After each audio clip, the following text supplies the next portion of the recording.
ہمارے اس چینل میں خوش آمدید۔ شروع کرتے ہیں آج کی ایک نئی کہانی۔ ہماری سہاگ رات تھی اور میرا رویہ اپنے شوہر کے ساتھ نہایت ہی بدتمیز تھا۔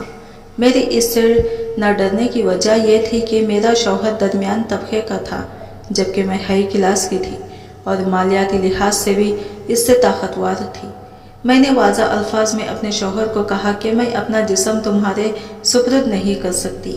اگر تم نے مجھ سے زبردستی بھی کی تو میں تمہاری زندگی تباہ کر دوں گی اور تمہارا جینا حرام کر دوں گی، کیونکہ میں تو تم سے پیار نہیں کرتی۔ میرے شوہر نے کہا، تمہیں کس نے کہا؟ میں تمہارے ساتھ زبردستی کروں گا؟ اور وہ تھوڑا میرے قریب آ گیا اور بولا، وہ تمہارا ماضی تھا، تم اس سے پیار کرتی تھی، لیکن اب تمہاری شادی ہو چکی، تم ابھی تک پاک دامن ہو۔ پیار کرنا کوئی گناہ نہیں، مجھے بھی تو تم سے پیار ہو گیا تھا۔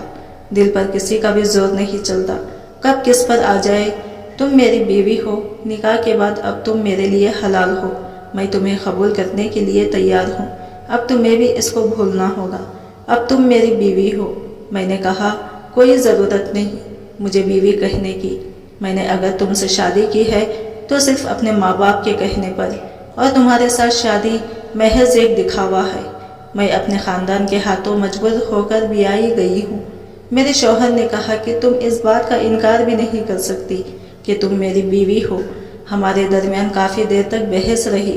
میں نے کہا، میری تم سے شادی محض میری مجبوری ہے، اور تم سے شادی کرنے سے تو اچھا تھا کہ میں کسی گدھے سے شادی کر لیتی، تمہارے ساتھ نہیں۔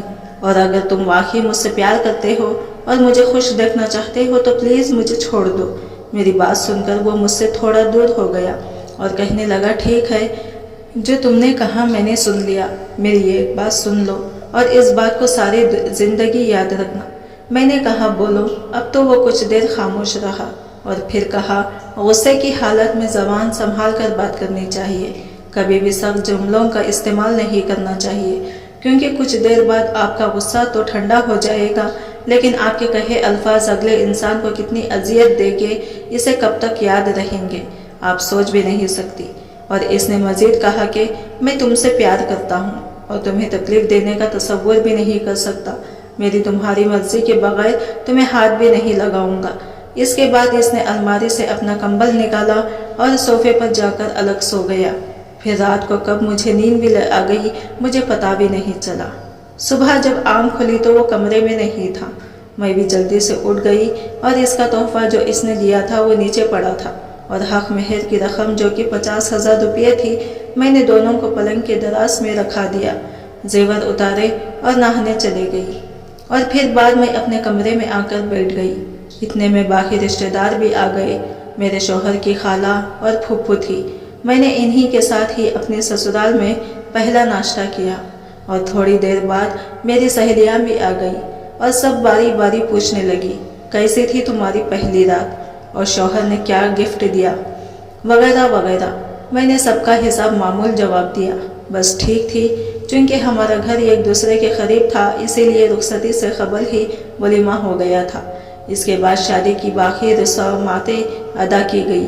شادی کی دوسری رات تھی، شوہر کمرے میں تو لیٹی ہوئی تھی تو وہ میرے پاس ہی سو گیا، جو مجھے اچھا نہیں لگا، اور میں نے کہا، تمہاری جگہ وہاں صوفے پر ہے۔ تو اس نے کہا، یہاں سونے میں کیا حرج ہے؟ میں نے کہا، ٹھیک ہے، تم یہی سونا چاہتے ہو تو میں صوفے پر سو جاتی ہوں۔ تو میرے شوہر نے کہا، کوئی ضرورت نہیں، تمہارے باپ نے دیا ہے نا، تمہیں سو جاؤ، میں خود ہی صوفے پر سو جاتا ہوں۔ تیسرے دن میں نے موقع پا کر اپنی خالہ کے بیٹے کو فون کیا تو وہ رونے لگا اور کہا، تم نے مجھے دھوکہ دیا، میرے ساتھ رہنے کا وعدہ کر کے کسی اور کے ساتھ ہی اب اپنی راتیں گزارو گی۔ میں نے اسے سمجھایا کہ ہمارے درمیان ایسا کچھ بھی نہیں ہوا، میں نے اپنے شوہر کو چھونے نہیں دیا، میں صرف تم سے پیار کرتی ہوں، اور دیکھنا ہم دونوں بہت ہی جلد ایک ہو جائیں گے۔ یہ شادی زیادہ دیر تک نہیں رہے گی، جب میں تمہاری ہوں گی تو کنواری ہی ہوں گی۔